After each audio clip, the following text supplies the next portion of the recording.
But now let's go to Libya, because Labour has accused the government of serial bungling over its handling of the situation there. It follows the Foreign Secretary's admission yesterday of a serious misunderstanding over the weekend's failed SAS mission. Meanwhile, neighbouring Gulf states have called on the UN to protect Libyans from being attacked, but they've warned any foreign intervention is out of the question. Well, Nabila Ramdani is a journalist specialising in the Middle East and North Africa. Very good morning to you. Good morning. It seems, doesn't it, that Colonel Gaddafi is going to take far longer than perhaps first anticipated to be deposed.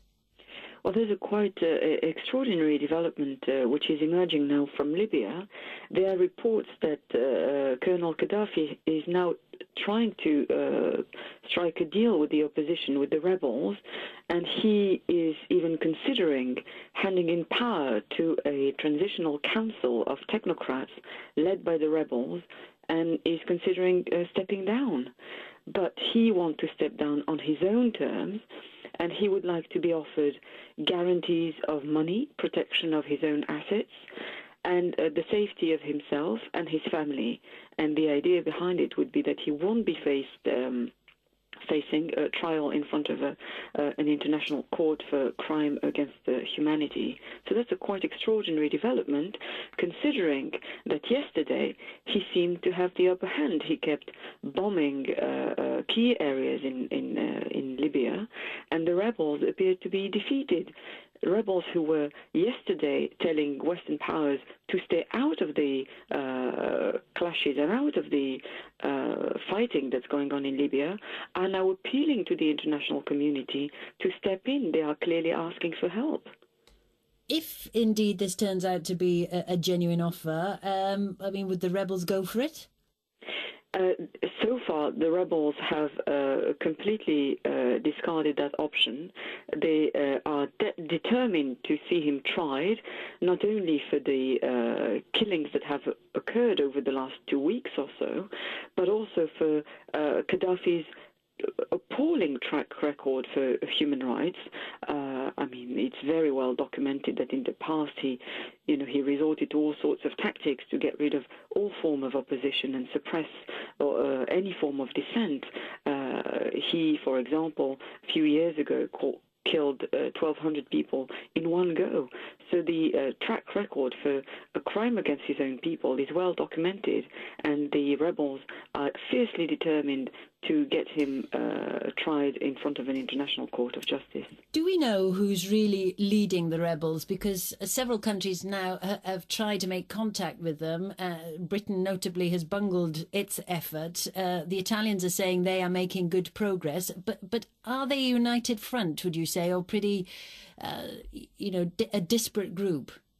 It's very hard to identify a united front, because let's not forget that there's no culture of political dissent in Libya for obvious reasons, because it hasn't been, there's no freedom of expression, no freedom of association, and indeed no freedom to express dissent.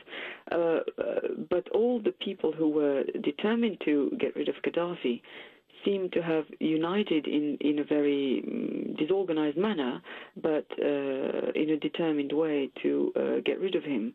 And they are now gradually forming a sort of united front through what is called a Revolutionary Council, which has now been set up to negotiate strategies, the way forward, and to deal with the Gaddafi regime and the international community.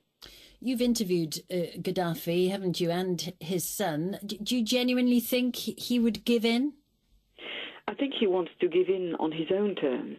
He clearly is aware that he's not popular, to say the least, that his situation is unsustainable, because he might be able to suppress the rebels in the end, especially if there's no foreign intervention in his country. But he also is aware that there's more and more interest from Western powers. The British government is indeed determined to get back in spite of the rather humiliating experience by sending SAS units, which ended up being arrested and sent back home. Luckily, they were not arrested by the Gaddafi regime, because that would have been another story altogether. But we're also hearing reports from coming out of Libya that indeed American agents are positioned at the borders of Libya and are gathering intelligence.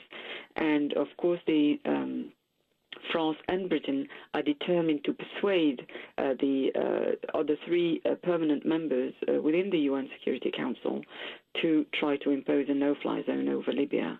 And now we're hearing that the Arab League is also in favor of a no-fly zone with the guarantee that Western powers do not interfere further.